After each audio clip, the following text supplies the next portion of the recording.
नोरमा group, जो सोचता है वो करता है। आपके अपने सपनों का आशियाना। नमस्कार, मैं हूं सागर कुमार। भारत लाइव देख रहे हैं आप। देखिए, बिहार में लगातार सियासी हलचल की खबरें निकलकर सामने आ रही है और जो तस्वीरें हैं वह भी कहीं ना कहीं इसी ओर इशारा कर रही हैं। कहा जाता है कि राजनीति में कुछ भी बेवजह नहीं होता है, संभव है कि वजह बाद में पता चले। लेकिन बिहार में नीतीश कुमार कुछ भी करने वाले होते हैं तो उसके संकेत पहले से ही मिलने लगते हैं। कई बार लगता है कि यह तो सामान्य बात है, लेकिन कुछ महीने बाद ही असामान्य हो जाती है। नीतीश कुमार की एक तस्वीर पर खूब बात हो रही। इस तस्वीर में नीतीश कुमार ने हंसते हुए तेजस्वी यादव के कंधे पर हाथ रखा है और तेजस्वी यादव हाथ जोड़कर थोड़ा झुक कर हंस रहे हैं। और साथ में विजेंद्र यादव भी मौजूद हैं, जो कि कहा जाता है कि नीतीश कुमार के तो करीबी हैं ही, लेकिन तेजस्वी को भी अपने बेटा समान मानते हैं। और नीतीश कुमार ने तो यहाँ तक पिछली बार कहा था, हम तो नहीं जा रहे थे, यही यानी विजेंद्र यादव ही तेजस्वी यादव के पास लेकर गए थे। हालांकि यह एक सरकारी कार्यक्रम की तस्वीर है, जहां पक्ष और विपक्ष का आना एक औपचारिक रस्म होता है, लेकिन कई बार औपचारिक रस्म में ही अनौपचारिक चीज़ें हो जाती हैं। दरअसल आरिफ मोहम्मद खान राज्यपाल की शपथ ले रहे थे और इसी कार्यक्रम में नीतीश कुमार को भी मौजूद थे और बिहार विधानसभा के नेता प्रतिपक्ष तेजस्वी यादव भी मौजूद थे।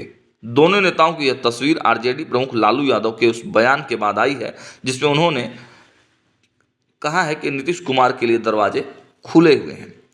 अब इसमें यह समझना होगा कि नीतीश कुमार जैसे ही उस हॉल में प्रवेश करते हैं, जहाँ जिस तस्वीर की चर्चा हम कर रहे हैं, वहाँ पर बहुत सारे नेता मौजूद थे, लेकिन नीतीश कुमार सीधे जाते हैं और तेजस्वी यादव के पास रुकते हैं और उनका हाथ पकड़ के इशारों ही इशारों में हालचाल और बातचीत एक तरह से कह सकते हैं तो एक दो शब्द में ही होती है। बिहार में इसी साल विधानसभा के चुनाव होने हैं और राज्य के सियासी गलियारों में पिछले कुछ दिनों से नीतीश कुमार को लेकर लगातार अटकलें लगाई जा रही। इन अटकलों को लेकर नीतीश ने चुप्पी रखी हुई है और उनकी चुप्पी से ही लगातार हेडलाइन बन रहे हैं, बदल रहे हैं। अब लालू यादव के इस बयान के बाद बिहार में कांग्रेस के नेता शकील अहमद खान ने भी कहा कि गांधीवादी विचारधारा में विश्वास करने वाले लोग गोडसेवादियों से अलग हो जाएंगे। सब साथ हैं। नीतीश जी तो गांधी जी के 7 उपदेश अपने टेबल पर रखते हैं। करीब 1 साल पहले ही नीतीश कुमार ने बिहार में महागठबंधन का साथ छोड़ा था और वापस एनडीए में चले गए थे। वो अगस्त 2022 में दोबारा बिहार में महागठबंधन से जुड़े थे। गुरुवार को जब बिहार के मुख्यमंत्री नीतीश कुमार से पत्रकारों ने इस मुद्दे पर सवाल किया तो वो खामोश दिखे, लेकिन राज्य के नए राज्यपाल ने पत्रकारों के सवाल के जवाब में कहा, आज शपथ ग्रहण का दिन है, राजनीतिक सवाल मत पूछिए। हालांकि जेडीयू के वरिष्ठ नेता और केंद्रीय मंत्री ललन सिंह ने लालू के बयान से किनारा किया और कहा, छोड़िए ना, लालू जी क्या बोलते हैं क्या नहीं बोलते हैं, ये लालू जी से जाकर पूछिए। हम लोग एनडीए में हैं और मजबूती के साथ हैं। जब और कुछ उनसे पूछा गया तो उन्होंने कहा कि आपके नैरेटिव पे हम जवाब थोड़ी ना देंगे। हालांकि ललन सिंह का यह कहना बहुत मायने नहीं रखता है, क्योंकि नीतीश कुमार ने तो यहाँ तक कह दिया था कि मिट्टी में मिल जाऊंगा, लेकिन फिर से बीजेपी के साथ नहीं जाऊंगा। अब बिहार बीजेपी के कई नेता इस तरह का बयान दे देते हैं। वो राज्य में अपना मुख्यमंत्री और अपनी सरकार चाहते हैं। पिछले दिनों बीजेपी विधायक और राज्य सरकार में उप मुख्यमंत्री विजय कुमार सिन्हा ने पूर्व प्रधानमंत्री अटल बिहारी वाजपेयी की जयंती के मौके पर कहा था कि अटल जी को सच्ची श्रद्धांजलि तब होगी जब राज्य में बीजेपी का अपना मुख्यमंत्री होगा। हालांकि बाद में वो अपने बयान से पलटते नजर आए और एक बयान जारी कर नीतीश कुमार को बिहार में एनडीए का चेहरा बताया। हाल के समय में देश भर में कई क्षेत्रीय दलों में टूट हुई है, जिनमें महाराष्ट्र की शिवसेना, एनसीपी जैसे दल शामिल हैं। ऐसे में रामविलास पासवान के निधन के बाद उनकी पार्टी एलजेपी के भी 2 टुकड़े हो गए, जिसके लिए चिराग पासवान ने बीजेपी के प्रति नाराजगी भी जताई थी। इसके अलावा ओडिशा में बीजू जनता दल जैसे ताकतवर क्षेत्रीय पार्टी भी बीजेपी से हार गई। क्षेत्रीय पार्टियों के कमजोर पड़ने का सीधा फायदा बीजेपी को हो रहा है। ऐसे में क्या नीतीश कुमार के मन में भी बीजेपी का डर है? एक बड़े पत्रकार का कहना है कि डर बड़े बड़े नेताओं का होता है, तो नीतीश कुमार को क्यों नहीं होगा? इसलिए नीतीश कुमार 2 तरह के खेल खेल रहे हैं। वो बीजेपी के साथ हैं और तेजस्वी के कंधे पर हाथ रखकर संकेत दे रहे हैं कि हालात बदलते तो वो आरजेडी के साथ भी आ सकते हैं। वो मानते हैं कि अगर नीतीश कुमार को कभी बिहार की सत्ता किसी और को सौंपनी पड़े तो उनकी पार्टी में कोई नेता नहीं है और वो बिहार के मौजूदा नेताओं को यहाँ की सत्ता नहीं सौंपेंगे। ऐसी स्थिति में उनके लिए तेजस्वी यादव ज़्यादा सही हैं। हालांकि और कई पत्रकार हैं जो अपने अपने विचार इस पर रखते हैं। वो कहते हैं कि नीतीश राजनीतिक तौर पर मजबूत है, इसलिए उनकी चर्चा होती रहती है। अलग बीजेपी ने नीतीश की पार्टी तोड़ी तो उनका वोट नहीं तोड़ पाएंगे। नीतीश के भरोसे ही केंद्र की सरकार चल रही है, तो बीजेपी ऐसा क्यों करेगी। उनका मानना है कि महाराष्ट्र जैसे राज्य में बहुत फर्क है, बिहार और महाराष्ट्र जैसे राज्य में बहुत फर्क है। नीतीश कुमार सियासी तौर पर बहुत अनुभवी नेता हैं जो हर चाल को पहले भांप लेते हैं। नीतीश अगर आरजेडी के साथ आ जाते हैं तो भी वो ज़्यादा से ज़्यादा सीएम ही रहेंगे, पीएम नहीं बन पाएंगे। हो सकता है कि नीतीश कुमार बीजेपी पर दबाव बना रहे हों कि वो 122 विधानसभा सीटें चाहते हैं, बाकी सीटें बीजेपी अपने सहयोगियों को बांट दें। अब देखिए, अब खेल कुछ भी हो, लेकिन स्थिति जो बनी हुई है वर्तमान समय में वो बड़ा डमाडोल स्थिति है। कभी भी कुछ भी हो सकता है। हमारे संपादक ने भी आपको बताया है कि हमारे निज़ाम ही ऐसे, हमारे सीएम ही ऐसे हैं कि उनके बारे में अटकलें लगना आम बात है। और नीतीश कुमार ने इतनी बार इधर से उधर किया है, इतनी बार अल्टी पल्टी किया है, और अल्टी पल्टी करने से पहले वो संकेत भी देते हैं, चुप हो जाते हैं, खबरें में चलाई जाती हैं, हेडलाइन मैनेजमेंट किया जाता है। तो ये सब नीतीश कुमार की राजनीति का एक पार्ट है और नीतीश कुमार दबाव वाली राजनीति करते हैं। वो दबाव वाली राजनीति के लिए ही जाने जाते हैं।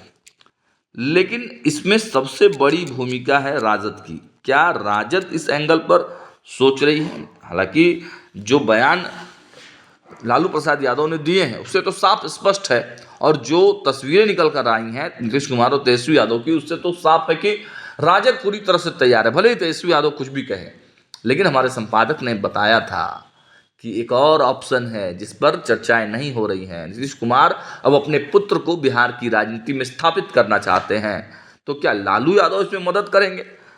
तो इन सब कयासों के बीच में अब राष्ट्रीय जनता दल भी एक अलग मोड में है। वह भी अब पूरी तरह से ठोक ठठाकर हर स्थिति पर विचार करके फैसला ले लेना चाहती है। क्योंकि खरवास के बाद ही कुछ बड़ा फैसला होना है, तो राष्ट्रीय जनता दल ने भी एक बड़ा एजेंडा सेट करने के लिए बैठक बुला लिया है। जी हाँ, और आप जानते हैं कि जब कोई बड़ा एजेंडा सेट करना होता है, कोई बड़ी प्लानिंग करनी होती है, कोई बहुत बड़ा फैसला लेना होता है, तो पार्टी की बैठक बुलाई जाती है, वो भी राष्ट्रीय कार्यकारिणी की बैठक। तो एक अधिसूचना राष्ट्रीय जनता दल की तरफ से जारी हुआ है, जिसमें लिखा है, आप लेटर भी देख पा रहे होंगे स्क्रीन पे, कि राष्ट्रीय अध्यक्ष जी के निर्देशानुसार राष्ट्रीय कार्यकारिणी की बैठक, राष्ट्रीय जनता दल के राष्ट्रीय कार्यकारिणी की बैठक दिनांक 18 जनवरी 2025 दिन शनिवार को पूर्वाह्न 11:30 बजे से होटल मौर्या, अशोक हॉल, पटना में आहूत की गई है। आप निश्चित स्थान, तिथि एवं समय पर उपस्थित होना सुनिश्चित करेंगे। नीचे में साइन है, अब्दुल बारी सिद्दीकी, प्रधान महासचिव राष्ट्रीय जनता दल।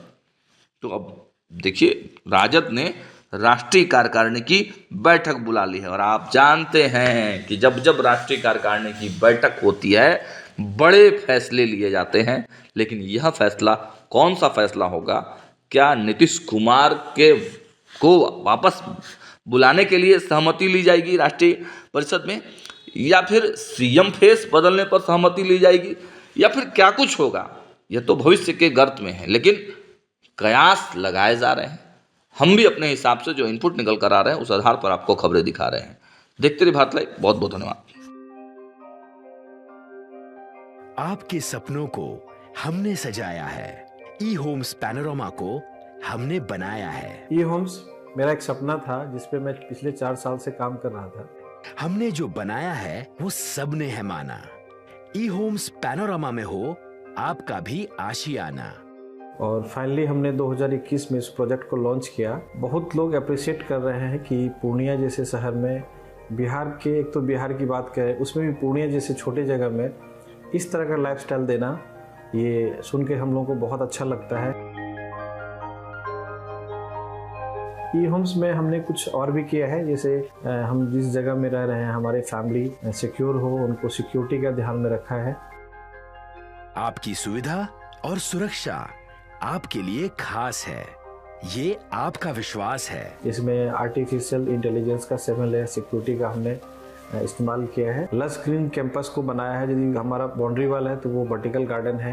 ये जितनी भी फैसिलिटी होता है एक इंटरनेशनल टाउनशिप में ई होम्स है, ये हम लोग विश्वास नहीं कर पा रहे हैं। जो भी हमारे मित्र दोस्त या जो भी हमारे बाहर के बाहर आते हैं तो हम लोगों को बहुत अच्छा सुनने को मिलता है और बहुत अच्छा क्रेडिट मिल रहा है। वो सारा हमने सिर्फ एक बिल्डिंग नहीं बनाया, हमने एक बहुत अच्छा लाइफस्टाइल दिया ई होम्स में, और मेरा एक सपना था जिसको मैं आज फुलफिल होते हुए देख पा रहा हूँ।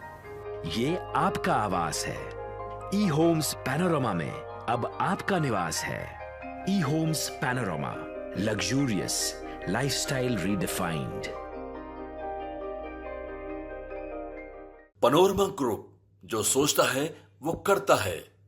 अगर ये वीडियो पसंद आई और वह बिहार के राजनीति और बिहारियत से सरोकार रखेनी तो सब्सक्राइब बटन दबा के चैनल के सब्सक्राइब कर ली। ओजे एगो घंटी बा, ओकरा बटन दबा देला से कुल सटीक और मारक खबर रुआ मुफ्त में मिल जाई। अगर रुआ पत्रकारिता के हमनी के नया प्रयोग में सहयोग कर चाहतानी तो ज्वाइन बटन दबा दी। पेटीएम नंबर नोट कर ली 938681